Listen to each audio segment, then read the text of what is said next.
Rocket Raccoon is an anthropomorphic raccoon with human-level intelligence from the Marvel Universe. First appearing in Marvel Preview number 7, he was created as a genetically and cybernetically enhanced being on the planet Half-World. Half-World functioned as a facility for the criminally insane, where its inhabitants, called loonies, required care and supervision. To meet these needs, scientists genetically modified animals to serve as intelligent companions and assistants. Rocket was designed as a therapy animal to help rehabilitate the loonies, providing both guidance and support. Over time, Rocket received advanced cybernetic upgrades that increased his intelligence, reflexes, and combat skills, turning him into a proficient strategist and marksman. He assumed the role of Half-World's defender, protecting the facility from external threats and internal dangers alike. Despite his abilities, Rocket experienced deep struggles with his sense of self, confronting the trauma tied to his engineered origins and the ethical dilemmas of his creation. Rocket's narrative explores identity, autonomy, and the consequences of genetic engineering. His experiences illustrate the challenges of being a created being, searching for purpose and belonging in a universe that often sees him as an outlier.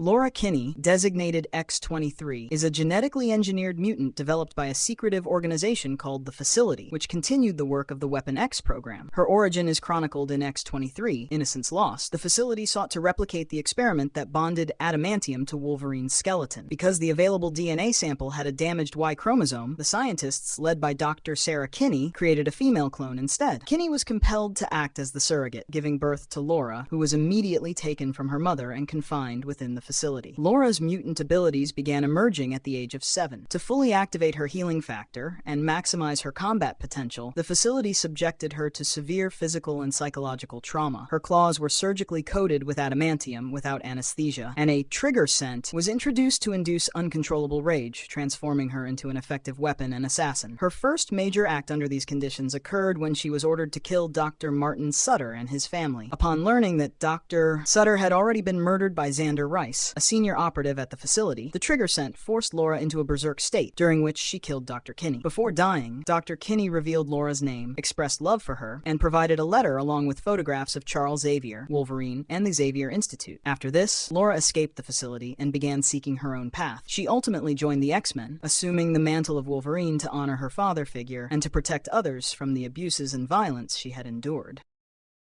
Angelo Espinosa, known as Skin, is a mutant from Los Angeles who possesses the ability to stretch and manipulate approximately 6 feet of extra skin. His story begins with trauma and rapid transformation. Angelo was involved in a street gang in East Los Angeles. During a drive-by shooting, the stress of the situation triggered his mutant abilities, causing his skin to uncontrollably stretch. The incident resulted in multiple fatalities and led to a misunderstanding in which Angelo was presumed dead after a thief took his wallet. He chose not to correct the error, fearing legal consequences and the necessity of testifying against his former gang associates. After faking his death, Angelo lived in secrecy, hiding his appearance under baggy clothing. He was later located by Charles Xavier, who invited him to join Generation X, a team of young mutants. At the Massachusetts Academy, Angelo received training to control his powers and adjust to life in a structured environment. Angelo's life ended tragically when he was killed by the Church of Humanity, an anti-mutant organization. His death remains a significant and somber event in the histories of both the X-Men and Generation X, highlighting the dangers mutants face from extremist groups.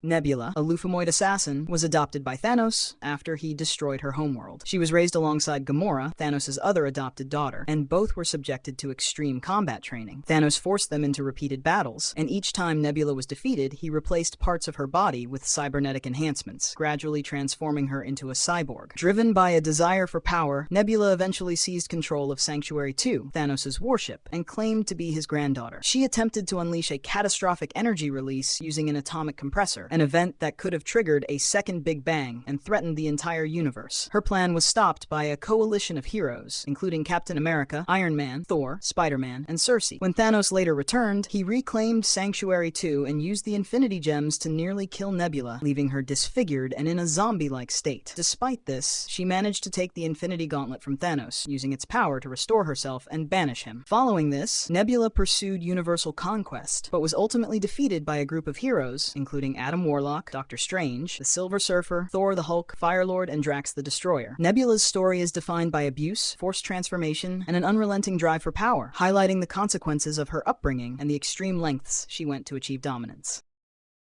Wanda Maximoff, known as the Scarlet Witch, was born in Serbia to a Romani witch named Natalia Maximoff. Concerned for her children's safety, Natalia placed Wanda and her twin brother Pietro under the care of her brother Django and his wife Maria. The twins were discovered by the High Evolutionary, a scientist devoted to enhancing human capabilities, who subjected them to genetic experiments at his citadel on Wundagore Mountain. These experiments altered their DNA, granting Wanda and Pietro extraordinary abilities. While her powers were initially believed to be mutant-based, they were later revealed to originate from mystical sources. As a young adult, Wanda joined the Brotherhood of Evil Mutants alongside Pietro. After some time, both twins left the group and joined the Avengers, seeking a new path and redemption. Wanda's abilities developed to the point where she could manipulate reality itself, often causing unintended, large-scale consequences. In the House of M storyline, grief over the loss of her children drove Wanda to reshape reality, creating a world where mutants were dominant, which resulted in the drastic reduction of mutant populations. In the Marvel Cinematic Universe, Wanda's powers were enhanced by exposure to the Mind Stone, unlocking her full potential. Following the death of her partner Vision, she created a pocket reality known as the Hex in Westview, crafting an idealized life with him. This illusion trapped the town's residents in a fabricated reality, inflicting psychological harm, until Wanda was confronted by Sword and other heroes, who dismantled the Hex and freed the inhabitants. Wanda's story is defined by immense power, personal loss, and the challenge of controlling abilities that affect entire realities. Her journey explores grief, identity, and the consequences of unchecked power as she continually seeks understanding and redemption.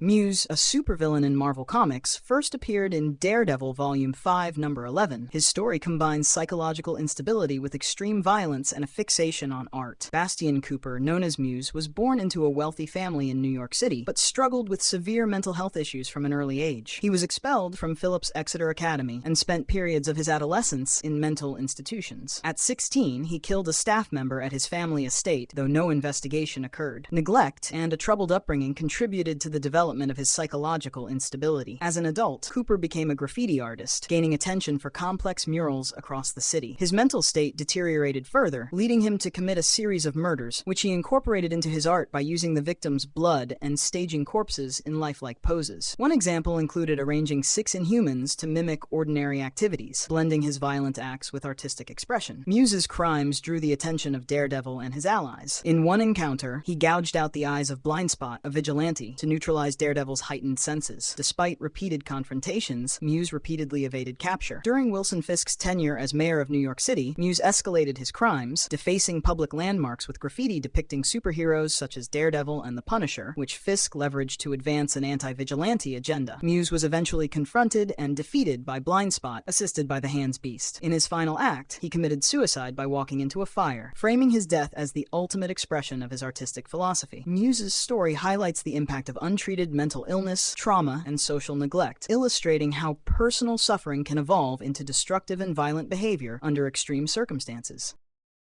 Anna Marie, known as Rogue, is a mutant from Caldecott County, Mississippi, born to Owen and Priscilla, who were part of a commune practicing Native American mysticism. During a ritual intended to reach the mystical realm called the Far Banks, Priscilla vanished and Owen abandoned Anna Marie. Her aunt Carrie became her guardian, raising her with strict discipline, which prompted Anna Marie to flee and adopt the name Rogue. Rogue's mutant ability to absorb the life force, memories, and powers of others through skin contact first emerged during a kiss with a boy named Cody Robbins, leaving him in a coma and traumatizing her. Unable to control her powers, she covered herself with concealing clothing to prevent accidental harm to others. While living independently, Rogue was approached by Mystique, a shape-shifting mutant, who took her under her wing. Destiny, Mystique's partner, had foreseen Rogue's potential and guided her development. Under their influence, Rogue joined the Brotherhood of Evil Mutants, an organization opposing the X-Men. During her first mission, she fought Ms. Marvel, absorbing her powers and psyche. This left Ms. Marvel in a coma, while Rogue struggled with the conflicting memories and abilities she had acquired. Rogue's story centers on isolation, identity, and mastering uncontrollable powers. Her origin highlights personal loss, the emergence of dangerous abilities, and the quest for belonging within a world that fears her capabilities. James Howlett, known as Wolverine, was born in 1885 in Alberta, Canada, to wealthy landowners John and Elizabeth Howlett. Unbeknownst to him, his biological father was Thomas Logan, the Howlett's groundskeeper, who had an affair with Elizabeth. James was raised believing John Howlett was his father, while his half-brother Dog Logan was the biological son of Thomas and Elizabeth. As a sickly child, often confined to a wheelchair, James's only companions were Rose, a servant assigned to care for him, and Dog. In 1897, after the death of his older brother John Howlett Jr., tragedy struck when Thomas Logan, enraged, killed John Howlett Sr. Witnessing this, James's mutant powers manifested. Bone claws extended from his hands, and in a surge of anger, he killed Thomas Logan. Devastated, James fled with Rose, adopting the surname Logan to conceal his identity. James and Rose eventually found refuge in a mining colony in the Yukon Territory, where he worked as a laborer and became known for his ferocity, earning the nickname Wolverine. He developed a close bond with the wilderness and its creatures. However, another tragedy occurred when he accidentally killed Rose with his claws. Overcome with guilt, he left the colony and lived among wolves, embracing his animalistic instincts. Logan's life then led him into captivity in a circus, where he was exploited as a sideshow attraction and subjected to abuse. He was briefly freed by Saul Creed, but betrayal followed when Dr. Nathaniel Essex, who sought to exploit Logan's healing factor for experiments, intervened. Logan escaped after confronting and killing Saul Creed. Later, Logan lived with the Blackfoot people, learning their ways and finding belonging, before serving in global conflicts including World War I and World War II as a mercenary. During these years, he encountered other mutants and participated in covert operations, further shaping his identity and abilities. Eventually, Logan was abducted by the Weapon X program, a Canadian government initiative designed to create super soldiers. There, his skeleton was coated with adamantium, rendering it nearly indestructible, and his memories were erased, transforming him into a living weapon. After escaping, he struggled to recover his humanity and reconstruct his past. Wolverine's life is defined by survival, loss, and the search for identity. Each tragedy and challenge contributed to his complex character, making his origin one of the most intense and unsettling in the Marvel Universe.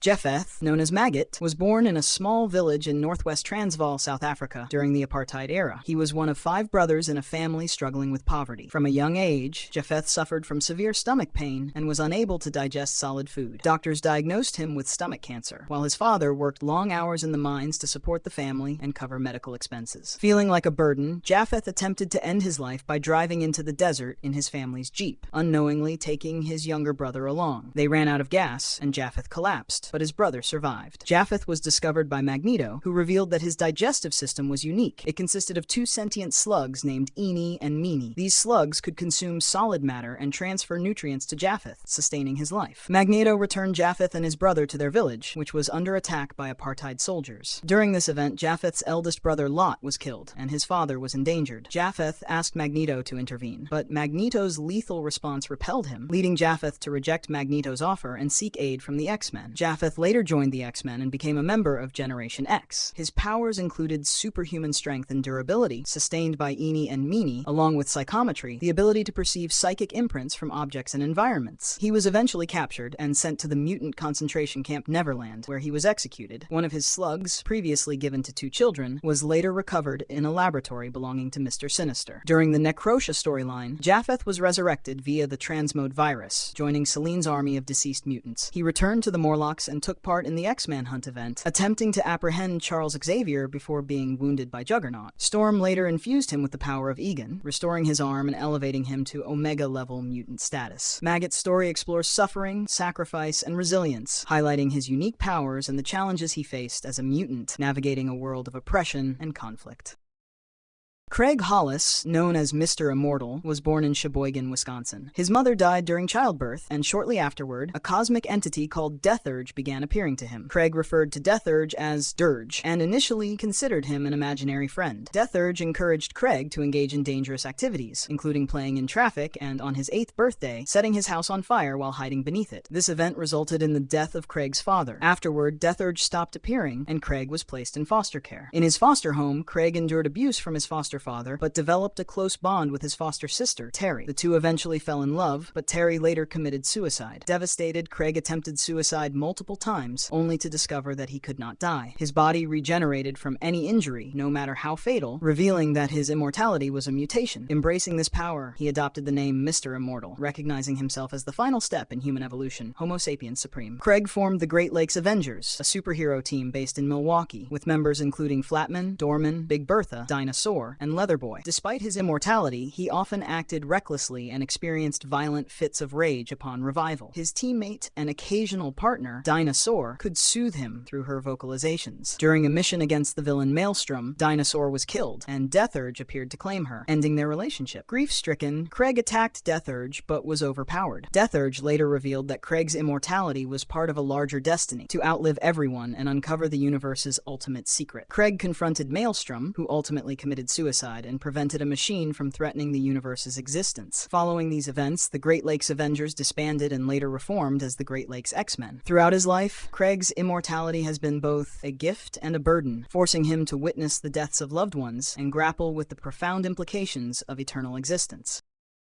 Harvey Dent served as Gotham City's district attorney and built a reputation for defeating organized crime while maintaining a flawless public image that earned him the nickname Apollo. During a pivotal trial against crime leader Sal Maroni, Harvey used Maroni's own two-headed coin as evidence. In a sudden attack inside the courtroom, Maroni hurled acid at Harvey, burning the entire left side of his face and destroying skin, eyelid, and lip tissue. The severe disfigurement caused a mental collapse. Harvey developed a fixation on the concept of duality and created the criminal identity called Two-Face. He carried a silver dollar with two heads, defacing one side and using coin tosses to determine every major action. A scarred result directed him toward crime or violence, while an unscarred result sometimes led him to show restraint or act within the law. His earliest story depicted a bank robbery decided by a coin flip, followed by a secret donation of the stolen money to an orphanage when the coin's unmarked side prevailed. Later stories expanded Harvey's history, revealing an abusive father who forced him to endure coin flip punishments. This background explained the roots of his fractured identity. Subsequent retellings introduced further variations. One narrative described a failed suicide attempt that strengthened his Two-Face persona. The Big Burn arc revealed that he knew Bruce Wayne's identity as Batman and suffered the death of his wife Gilda as a key turning point. And the My Own Worst Enemy storyline followed Harvey's effort to seek a cure with Batman's help, only to have the Two-Face persona gain complete control. Harvey's transformation from dedicated prosecutor to master criminal illustrates a gradual collapse driven by physical trauma, childhood abuse, mental illness, and personal loss, all centered around the coin that dictates every decision he makes as Two-Face.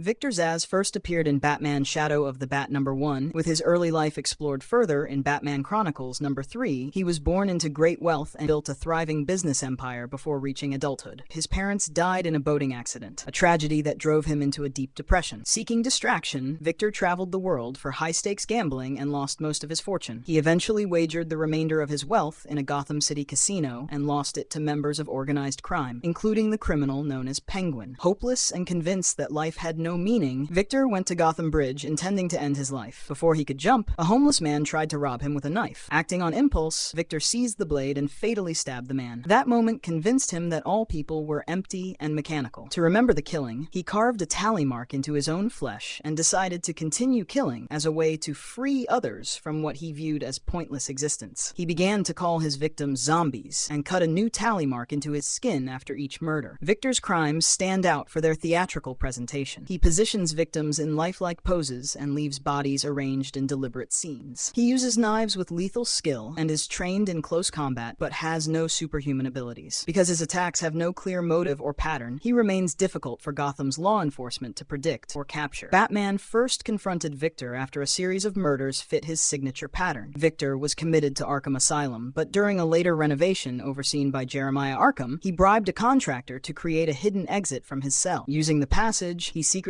left the asylum at night to continue killing. When the murders resumed in Gotham, Batman and Commissioner James Gordon staged Batman's supposed mental breakdown so he could enter Arkham and investigate. Victor manipulated Jeremiah psychologically until the secret was revealed. He then murdered both the contractor and an inmate who knew of the tunnel. Batman and his ally Nightwing eventually stopped him and returned him to confinement. Victor escaped during major Gotham crises, such as the Nightfall storyline, where he murdered police officers and battled Batman, and during No Man's Land, when he allied with local gangs and proved deadly even while restrained, using only his fingernails to attack. In modern continuity, including the Rebirth era, he continues to appear in murder investigations, sometimes fighting Nightwing or briefly joining villain groups. In certain accounts, Victor also carves marks into his victims' bodies as a symbolic bond created through his knife.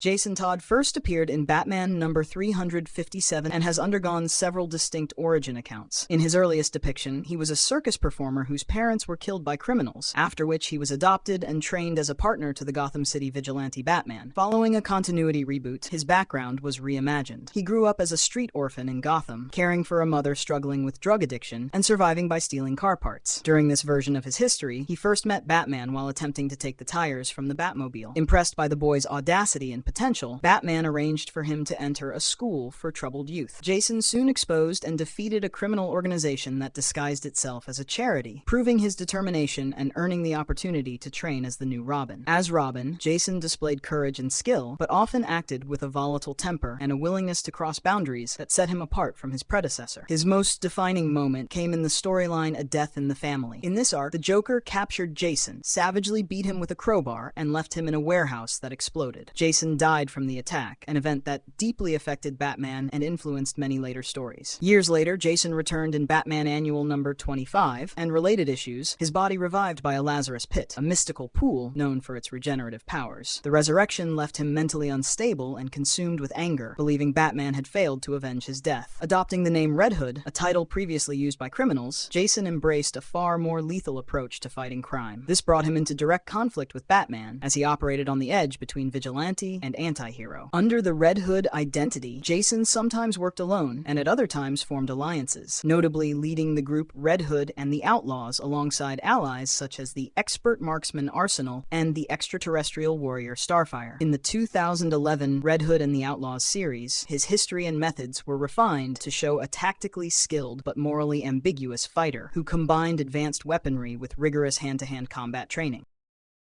Rachel Roth first appeared in DC Comics Presents number 26 as the mystical hero known as Raven. She is the daughter of the human woman Angela Roth, also called Arella, and the powerful demon Trigon. Angela became involved with a cult that worshipped Trigon, and through their ritual summoning he appeared in human form and seduced her, resulting in Rachel's conception. After learning the truth, Angela fled to the interdimensional sanctuary of Azarath, a peaceful realm ruled by monks devoted to spiritual discipline and emotional control. Guided by the spiritual leader Azar, Rachel grew up in Azarath under strict teachings that required her to suppress emotions to keep her demonic powers contained. Through intense meditation and mystical instruction, she developed abilities that included teleportation, telepathy, and profound empathy. As Rachel matured, she began to experience prophetic visions, warning that Trigon planned to invade Earth and claim her as a gateway for his conquest. Determined to stop him, she left Azarath during her adolescence and traveled to Earth. In Jump City, she intervened during an alien attack, using reason and diplomacy to prevent conflict. Her actions impressed a group of young heroes, and together they formed the first version of the Teen Titans. Trigon's influence eventually reached Azarath itself, leading to the realm's destruction and the deaths of many of Rachel's mentors. In the climactic battle that followed, she was briefly consumed by her father's corruption. The souls of the fallen monks merged with her essence, enabling her to channel their power and defeat Trigon. After this confrontation, she was reborn free from his control and resumed her place with the Teen Titans. Later reimaginings, including the New 52 continuity, introduced variations on her history. These versions emphasize her inner conflict, her capture by Trigon's spiritual forces, and her eventual rise as a ruler in demonic realms, while preserving the central theme of her struggle between light and darkness. Rachel's abilities include empathic sensing, teleportation, the projection of a shadowy psychic form called the Soul Self, telekinesis, healing, and a wide range of magic linked to her demonic heritage. Her life remains defined by the ongoing challenge of balancing the compassion inherited from her mother with the immense and dangerous power of her father.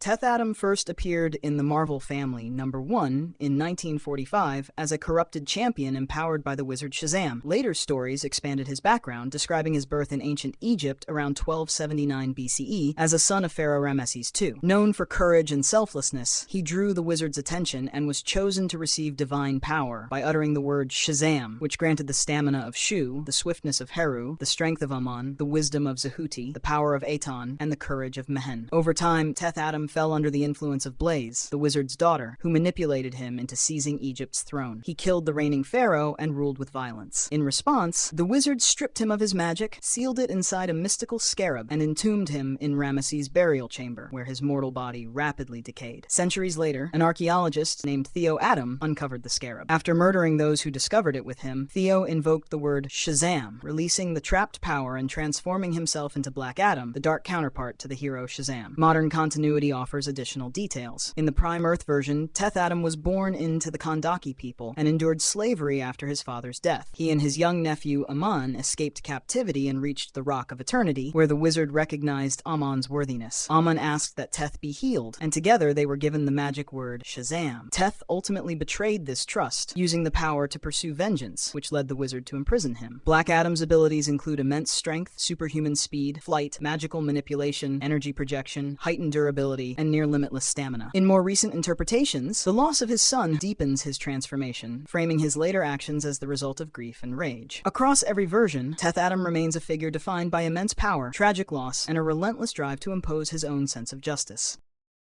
Bane first appeared in Batman Vengeance of Bane #1. He was born inside the Peña Duro prison on the Caribbean island of Santa Prisca, condemned from birth to serve the life sentence of his father, Edmund Dorrance, a revolutionary known as King Snake. His mother died when he was still a child, leaving him to survive alone within the violent prison. Bane grew up amid constant brutality and dedicated himself to strengthening both mind and body. He read every book he could obtain, studied numerous disciplines, and practiced relentless physical training. At only 8 years old, he killed a fellow inmate who threatened him, an act that marked the beginning of his lethal reputation. Recognizing his exceptional endurance, prison officials forced him into experiments with a potent super steroid called Venom. The drug dramatically increased his strength, speed, and resilience, but created a dependence that required regular injections to prevent dangerous withdrawal. Empowered by Venom, Bane escaped Peña Duro with trusted allies often identified as Trog, Zombie, and Bird. He set his sights on Gotham City, seeing parallels between its criminal chaos and the oppression of his prison life.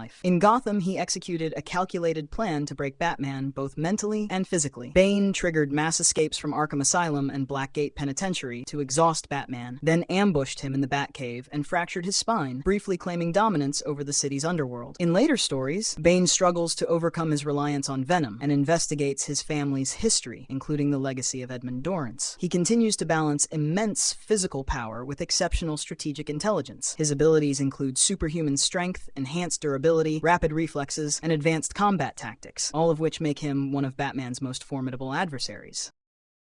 Swamp Thing first appeared as a mysterious swamp creature connected to a man named Alex Olson. The more familiar version, Dr. Alec Holland, debuted in Swamp Thing #1. Alec and his wife, Linda, were scientists working deep in the Louisiana bayou on a groundbreaking biorestorative formula, a compound meant to make plants thrive in any environment. Criminal agents linked to the sorcerer Anton Arcane attacked their secluded lab, planted explosives, and attempted to steal the formula. The bomb detonated, dousing Alec in his own experimental chemicals and hurling him aflame into the swamp. Alec's human body perished in the explosion, but the swamp absorbed the chemical and biological residue. From that fusion of plant matter and Alec's lingering consciousness, a new plant-based entity emerged. Believing itself to be Alec Holland, this creature, soon known as Swamp Thing, at first sought to reclaim a lost human existence. In the Dark Genesis story, he tried to protect Linda from the criminals Ferret and Bruno, but they murdered her, driving the creature to avenge her death. Arcane, fascinated by this new being, watched from afar, scheming to control it. Years later, Alan Moore's Saga of the Swamp Thing revealed a startling truth. The creature was never Alec resurrected. Instead, it was a plant elemental that absorbed Alec's memories and personality, but remained entirely vegetal. Swamp Thing became connected to the Parliament of Trees, a mystical network of earth elementals safeguarding all plant life, known collectively as the Green. Throughout his stories, Swamp Thing grapples with the tension between human identity and elemental destiny, defending ecological balance and confronting supernatural threats such as the life-decaying force called the Rot. Barbara Gordon first appeared as Batgirl in Detective Comics #359 as the daughter, sometimes portrayed as the niece or adopted daughter, of Gotham City Police Commissioner James Gordon. In the Silver Age stories, Barbara dons a bat-themed costume for a masquerade party and happens to foil a kidnapping attempt on Bruce Wayne by Killer Moth. That spontaneous heroics earn Batman's respect and launch her career as Batgirl. Later continuities expand her backstory. Barbara is portrayed as a gifted prodigy who skips grades, trains in martial arts, and memorizes Gotham's infrastructure. Determined to fight crime, she becomes Batgirl despite Batman's initial reluctance to accept a partner. Her life changes dramatically in Batman: The Killing Joke. The Joker ambushes Barbara in her civilian home, shoots her through the spine, and leaves her permanently paralyzed from the waist down in most continuities. This brutal assault ends her days as a street-level vigilante. Refusing to be sidelined, Barbara reinvents herself as Oracle. Using her exceptional intellect, photographic memory, and computer expertise, she serves as an indispensable information broker and strategist for heroes across the DC universe, most notably leading and coordinating the Birds of Prey. The New 52 reboot introduced an experimental surgery that restores Barbara's mobility, allowing her to resume the Batgirl identity. Even after regaining her ability to fight in the field, she continues to carry the psychological scars of the Joker's attack and integrates her Oracle skills into her crime-fighting life. In DC Rebirth and later stories, Barbara balances both legacies, Batgirl and Oracle, remaining a central figure in Gotham's hero community. Barbara's journey from bright young vigilante to traumatized survivor and then to master strategist highlights her resilience, making her one of DC's most complex and inspiring characters. Cassandra Cain first appeared as the daughter of David Cain, a world-class assassin, and Sandra Wu-san, also known as Lady Shiva, one of the deadliest martial artists in the DC universe. From birth, Cassandra was subjected to extreme conditioning. Her father deliberately raised her in near-total isolation, denying her language and normal social interaction. Instead, she was trained to read and interpret body movements, making her a living weapon capable of predicting and reacting to opponents' actions with extraordinary precision. As part of her training, Cassandra was forced to commit murder at a very young age, leaving her psychologically scarred. Overwhelmed by the trauma and moral weight of her early actions, she eventually fled from her father and sought refuge with the Batman family in Gotham City. Cassandra has struggled throughout her life to reconcile the violence ingrained in her with a desire to protect rather than harm. She has assumed multiple identities, including Batgirl and Black Bat, and has served as a member of the Bat family, assisting other heroes and working to prevent the kind of suffering she endured. Her story highlights the tension between inherited violence and chosen morality, portraying her journey from a weaponized child to a hero striving for redemption and self-definition. Bizarro first appeared as a flawed duplicate of Superman, created through a laboratory accident involving a duplicating ray. Unlike Superman, Bizarro's physical features were distorted and his behavior erratic, causing society to reject him. Despite his grotesque appearance, he attempted to act heroically, though his lack of understanding and control over his powers often resulted in unintended harm. Later, Lex Luthor deliberately used a duplicating ray to create an adult Bizarro as a weapon against Superman. This version possessed Superman's abilities, such as super strength, flight, and heat vision, but lacked his intelligence and moral judgment. After repeated failures and rejection, Bizarro withdrew to the planet Hashtre, a world inhabited by other imperfect duplicates of Superman and Lois Lane, where he attempted to establish a community. Over time, Bizarro's stories explored themes of identity, isolation, and the longing for acceptance. As a mirror of Superman, he embodies both immense power and the consequences of imperfection, reflecting a tragic struggle between the desire to do good and the limitations imposed by his flawed nature.